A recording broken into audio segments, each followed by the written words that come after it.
আসসালামু আলাইকুম। কি অবস্থা সবার, কেমন আছেন? আমি তো ভালোই আছি। হ্যাঁ, যেমন থাকি এমনই ভালো।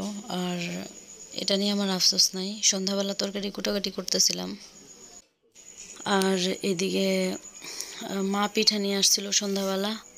তো ওই পিঠা নারকেল পুলি আর কি, ভিতরে নারকেলের পুর দিয়ে রুটির মতো শেপ দিয়ে তারপরে হাত দিয়ে টিপে টিপে মুখটা আটকায় দেয়। ওইটা মজাই লাগে। কার কার পছন্দ জানেন?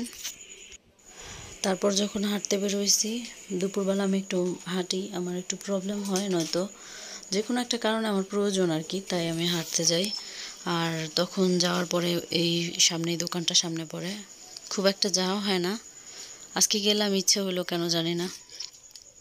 একটা সিঙ্গারা কিনে নিয়েছিলাম, আর আসার পথে দেখলাম যে পেয়ারা বাগান, ভালো পেয়ারা হয়েছে। একটু আগে আমি ভয়েস দেওয়ার সময় দেখি যে আমি রেকর্ডিং দেই নাই, শুধু এমনি হইতেছিল। কত কিছু যে হয় আমার সাথে। এই 2 মিনিটের ভয়েসে আমি কতবার, 3-4বার কাটছি। একবার ভাবছি শাশুড়িরা এদিকে যায় নাকি, শুনলে তো আবার মহা ঝামেলা, কি না কি বলে। আরেকবার দেখি চিকা আসছে, দৌড়ানি দিলাম, এই আর কি। তারপর আসার সময় যে এখানে একটা মিষ্টি বিড়ালের সাথে দেখা হয়েছিল।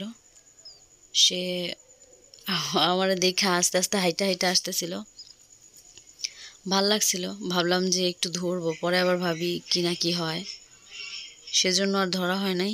আর এদিকে বাসার দিকে রওনা দিছি।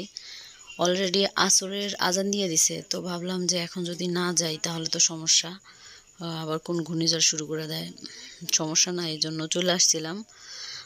আর বাসায় এসে দেখি আমার ছোট বাচ্চা উঠে গেছে। তারপর সবাই উঠে গেছে আর কি, ঘুমানো রেখে গেছি। আমি শুধু গেছি আর আসছি, খুব বেশি মানে যে কোথাও হাঁটাহাঁটি করছি এরকম না, খুব বেশি সময়ও পাই নাই। আর বলছিলাম না যে আমাদের এদিকে রাস্তা ভাঙছে, রাস্তার কাজ প্রায় শেষের পথে, কয়েকদিন পরে, হয়তো 12-15-20 দিন পরে গাড়ি টাড়ি চলবে আর কি। আচ্ছা, ভালো থাকবেন, দোয়া করবেন আমার জন্য, আমিও আপনাদের জন্য অনেক দোয়া করি। সুখী হইতে তো সবারই ইচ্ছা করে, তাই না? আমরা যেন সুখী হইতে পারি, দোয়া করবেন। আসসালামু আলাইকুম, ভালো থাকবেন। আপনাদের জন্য অনেক দোয়া রইল। আল্লাহ যেন সবাইকে ভালো রাখে, সুখে রাখে। আল্লাহ হাফেজ।